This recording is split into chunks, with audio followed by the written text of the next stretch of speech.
Okay, so in this video, we're going to be dealing with some of the aspects of spirituality and the spiritual journey that I actually don't partake in, and my reasons why. Each of us has to use our own discernment. Each of us has to look inwards and be truthful with ourselves about what we're willing to do, what we're not willing to do, and where we want to take our spirituality and the type of soul growth that we want. Ayahuasca is one of them. Delving into the Akashic Records is another. And this video is kind of transpired because I've had people kind of write into me and reach out to me and ask, why do you not do these things? And definitely with the ayahuasca, when I was running the spiritual retreats pre-COVID, the clients that came did want to know what my take was on it and why I didn't actually do it, seeing as I was running spiritual retreats. So we'll dig into that. I'll give my reasoning behind it, my thoughts behind it. And as I said right at the beginning, use your discernment. Do what's right for you. Just because it's not right for me doesn't mean it's not right for you.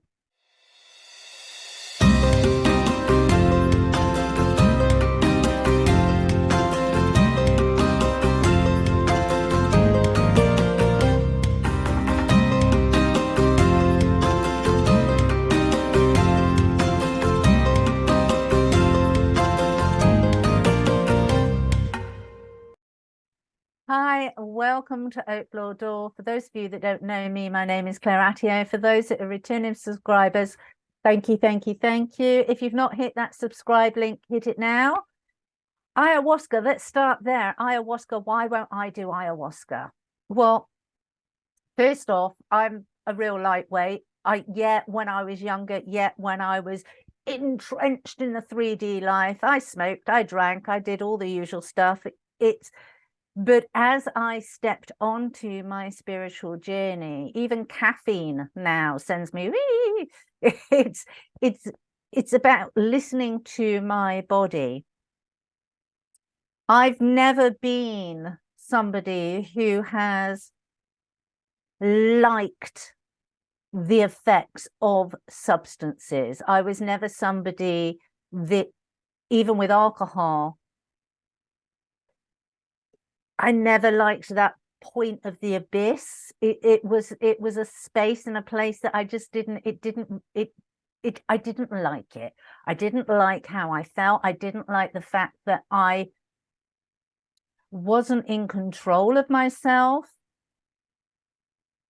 I didn't like the person that I was, not that I was aggressive or anything like that, but I found myself, I was very much the other way. I became pliable, malleable, influenced, and I didn't like that because I wasn't able to, even then, even though I wasn't on a spiritual journey, I was obviously listening to my body a lot more than I actually gave myself credit for. And my body didn't like that. My body didn't like the fact that I wasn't able to do that because I was in an altered state.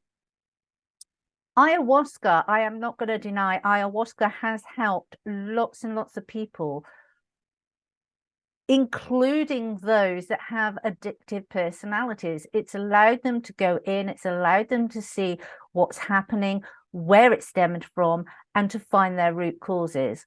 It's just not right for me. What I found with ayahuasca, when you're actually doing it, and there are some phenomenal ayahuasca workers out there that have gone through all the stages of true initiation to lead people into these altered states safely, responsibly, and they hold accountability for themselves, for what goes on in the group. There's a lot of care and preparation and training that has gone into it, but we've all seen it. I even been on a spiritual retreat where everybody was like, oh, let's have an ayahuasca party, and I was like, whoa, hello. So we've all seen it out there. It became trendy. It still is trendy. Can it create a lot of good? Can it shift you through some really difficult times? Yes. I don't like it in the sense that, one, as everything on this planet, you really have to do your research. You really have to know that the people that you are putting your lives into, effectively into their hands to care for you while you're in that altered state, do they know what they're doing? Have they had the proper training, or is this just a money thing for them because it's become trendy? So that's your first consideration. Now, you can do those background checks, and I advise anybody who is thinking about going down this road to do those background checks. And don't get sucked into all the prettiness of the right use of the terminology. Very many of these genuine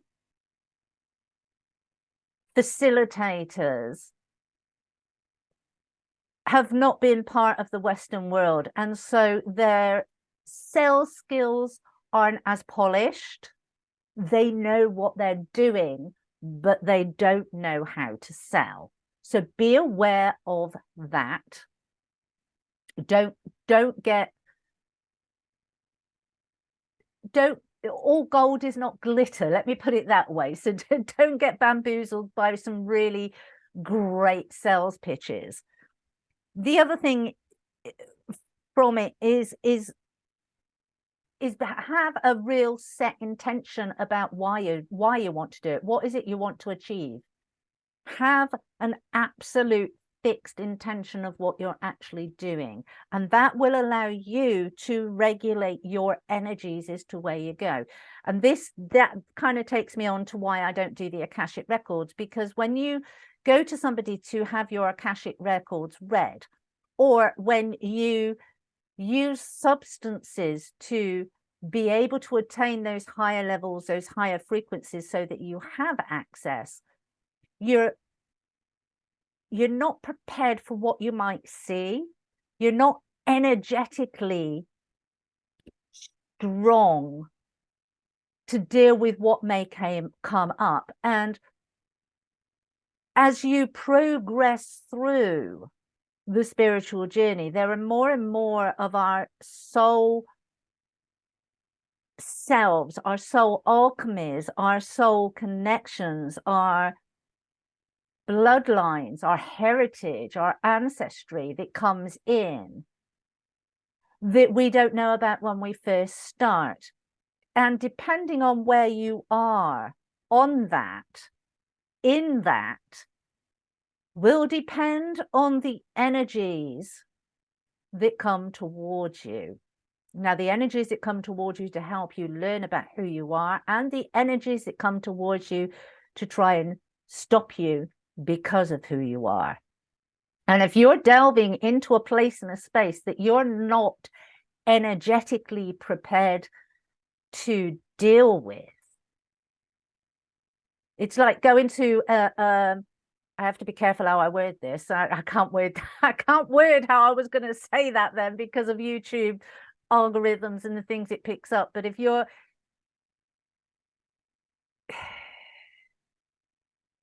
going to an egg and spoon race, but you've got a knife to hold your egg on, let's put it that way.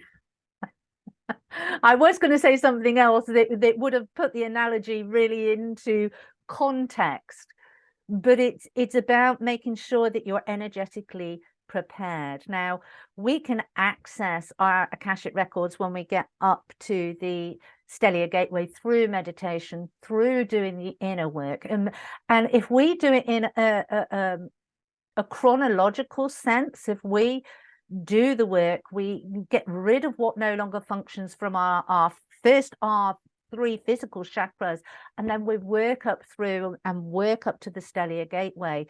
We would have, in that time, we would have activated our cosmic heart chakra. We would have activated our universal star chakra. We would have activated our soul star chakra. And in doing that, we would have brought back energies. We would have brought back gifts. We would understand ourselves much better before we actually start to delve into those Akashic records in a big way. Now, little bits is we are activating all those chakras, little bits will come back in. It's like pieces of the jigsaw puzzle, like I say. And it's those little pieces that come in, especially when we do the meditations with intention, that as we pull those little pieces back in, we actually learn and we grow and we understand ourselves in a much better way. And in that understanding, we're able to then take aligned action to bring even more beneficial energies into us and get to know who we are at an even greater soul level, so that we can actually see that. Obviously, with the Akashic records, again, like ayahuasca, when you're allowing somebody else to take you, again, it comes back to you don't know who you are. And if you give permission for somebody else to dive into your Akashic records, that comes with a great responsibility. Are they ethical?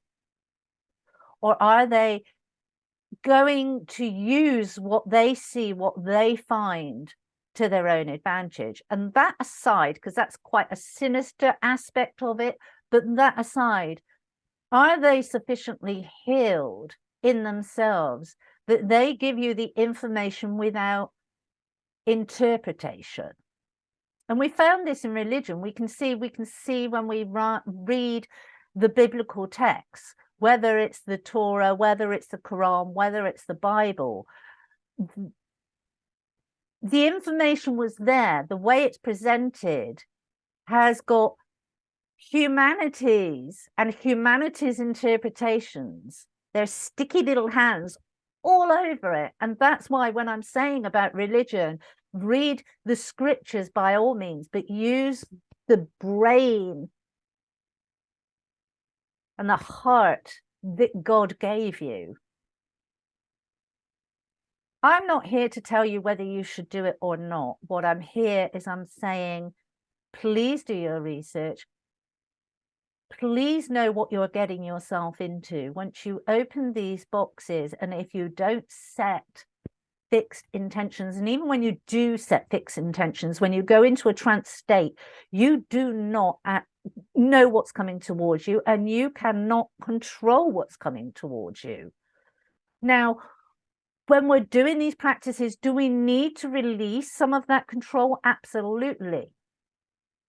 But we also need to know that we are in a safe, secure environment. What we don't want to do is open a Pandora's box. And if you don't know the story of Pandora's box, go away and read it. Because when you open that box, you're basically bringing in a lot of mental work.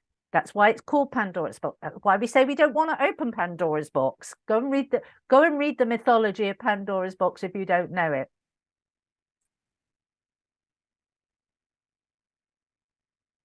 We're taking these steps to help ourselves, to grow, to learn, to expand, to evolve, to attain the higher levels of Christ consciousness. Not just for ourselves, but for humanity as a whole, for the planet. Changes are coming, and we need change. Let's just make sure that we do it the right way and we don't try to skip steps. If you like the video, press the like button. If you've not yet subscribed, please press subscribe. Share with your friends by all means. Take care out there. Listen using your head, heart, gut. Use all three. Bring that balance in. Make a decision and use your discernment. And do what is right for you. I'm not here to tell you what to do. I'm just here to explain why I do things the way I do them. Take care. Bye-bye.